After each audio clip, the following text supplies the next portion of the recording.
Assigned భూములకు, లావణి పట్టా భూములకు మీరు అంటే కొత్తగా పాస్ పుస్తకాలు ఇస్తారా? ఇది అసైన్‌మెంట్ సమస్యలు 2 విధాలుగా చూడాలి. ఒకటి అసైనీ ఉన్నాడు, లేదా ఆయన వారసులకు భూమి వచ్చింది. అసైనీకి కొత్త బుక్ రాలేదు, లేదా అసైనీ వారసుల పేరు మీద మ్యూటేషన్ జరగలేదు. ఇట్లాంటి ఇబ్బందులు చాలా ఉన్నాయి. తెలంగాణ రాష్ట్రంలో 25,00,000 ఎకరాల అసైన్‌మెంట్ భూమి ఉంది.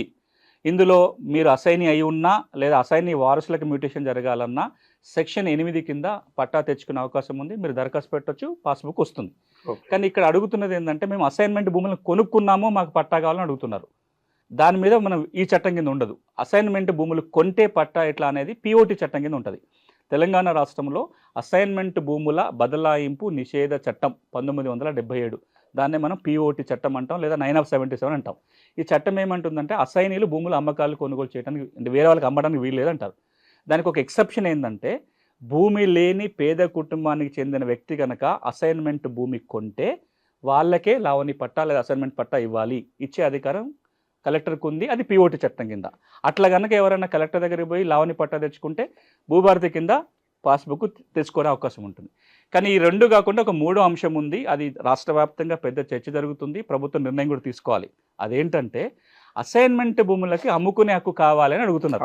చాలా. ఇదే పెద్ద సమస్య. మీరు భూభారతి మీద చర్చ జరిగిన ప్రతిసారి మీరు కింద కామెంట్లు కూడా చూడండి.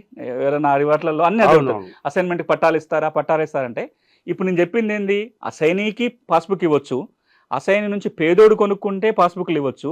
కానీ ఇతర సందర్భంగా పూర్తి పట్టా హక్కులు ఇవ్వటం అనేది ఈ చట్ట పరిధిలో రాదు. పక్కనున్న కర్ణాటక రాష్ట్రం చట్టాన్ని మార్చుకుంది. గత సంవత్సరం ఆంధ్రప్రదేశ్‌లో మారింది. తెలంగాణలో చర్చ ఏందంటే ఈ 25,00,000 ఎకరాల అసైన్‌మెంట్ భూమికి పట్టా హక్కులు ఇవ్వాలి అని. దాని మీద ఇంకా ప్రభుత్వం నిర్ణయం తీసుకోలేదు. ఆ నిర్ణయం గనుక తీసుకుంటే అప్పుడు పట్టా హక్కులు వస్తాయి.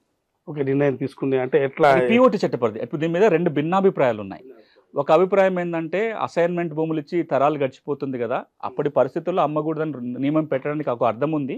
ఇప్పుడు వాళ్ళ ఇంట్లో ఏదైనా అవసరానికి అమ్ముకోవాలన్నా అమ్ముకోలేకపోతున్నారు. వాళ్ళ భూమి విలువలు తగ్గిపోతున్నాయి కాబట్టి పక్కనున్న భూమి పట్టా భూమి అయితే ₹1,00,00,000 పోతుంది. అసైన్‌మెంట్ భూమి అంటే ₹1,00,000 కూడా అడగట్లేదు. కాబట్టి ఈ 25,00,000 ఎకరాల భూమికి పట్టా భూమిగా మార్చాలి అని ఒక డిమాండ్. దానికి కాదనే వాళ్ళు ఏమంటారంటే, ఈ అసైన్‌మెంట్ భూములు ఎక్కువగా ఉన్నాయే ఎస్సీ, ఎస్టీ వాళ్ళ దగ్గర. ఎక్కువ భూమి వాళ్ళ చేతిలోనే ఉంది. మీరు అమ్ముకునే హక్కు గనుక ఇస్తే ఆ కొద్ది భూమి కూడా వాళ్ళ చేతుల్లో మిగలదు కాబట్టి పూర్తి అమ్ముకునే హక్కు ఇప్పటికి కూడా ఇవ్వకూడదు అని కొంత వాదించే వాళ్ళు ఉన్నారు. ఈ 2 భిన్నాభిప్రాయాల మధ్యలో ఇంకా ప్రభుత్వం ఏ నిర్ణయం తీసుకోలేదు.